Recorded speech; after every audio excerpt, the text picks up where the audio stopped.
আসসালামু আলাইকুম, সবাই কেমন আছেন? আমি এখন দুঃখের ভরায় একজনের জানাজায় চলে আসছি, আমার জ্যাঠার শ্বশুরের। এই জায়গায় আসি, আমি জানাজাতে অংশগ্রহণ করলাম। অনেক মানুষ আছে, রওনা দিছিলাম অনেক আগে, একটু দেরি হয়ে জানে, অনেক সময় লাগছে।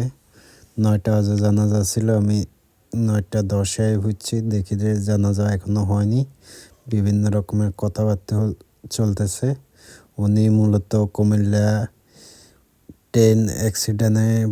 ট্রেনের সাথে বাস অ্যাক্সিডেন্ট হওয়ার পরে উনি ওই জায়গায় মারা যায়।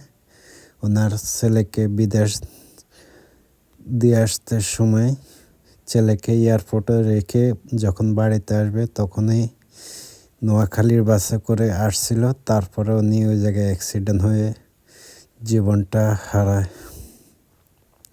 এভাবে প্রবাসী ছেলেরা নিজের বাবার পাশে দাঁড়াতে পারে না, চাইলেও নিজের বাবার লাশ দেখতে পারে না বা কবরে এক টুকরো মাটিও দিতে পারে না।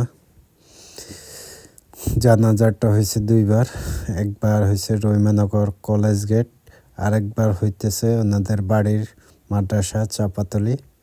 ওইটাও আপনারা দেখতে পারবেন, সবাই ওনার জন্য দোয়া করবেন। এই হলো আপনাদের ভালোবাসা পাইতে পাইতে এগুলো ভিডিও আমি দিয়ে যাই। ভিডিও করতে মন চায়নি, কেননা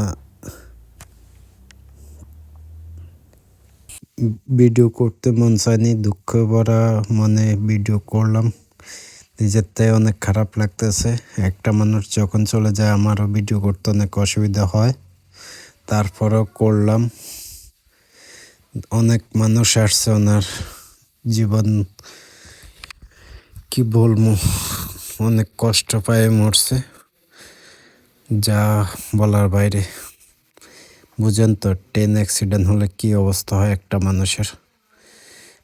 এরপরে সরকারিভাবে কিছু টাকা ওনাকে দিলেন, সবাই জানাজা অংশ করে জানাজা শেষ দিয়ে বা কবরস্থানে ওনাকে রেখে চলে আসলাম। পৃথিবীটা হইল এমন, টাকা পিছনে দৌড়াইতে দৌড়াইতে একদিন আমরা চলে যাব। সবাই ওনার জন্য দোয়া করবেন। আর আমি এখন চলে যাচ্ছি বাড়িতে, জানাজা শেষ হয়ে বিকেলবেলা চলে যাচ্ছি বাড়িতে। আমার কিছু কাজ আছে, জানেন তো আমি কি করি না করি, সব কিছুই তো আপনারা দেখেন। আমার খামার আছে ছোট্ট একটা, ওই খামারের জন্য চলে যাওয়া লাগে, কোনো জায়গায় থাকতে পারি না।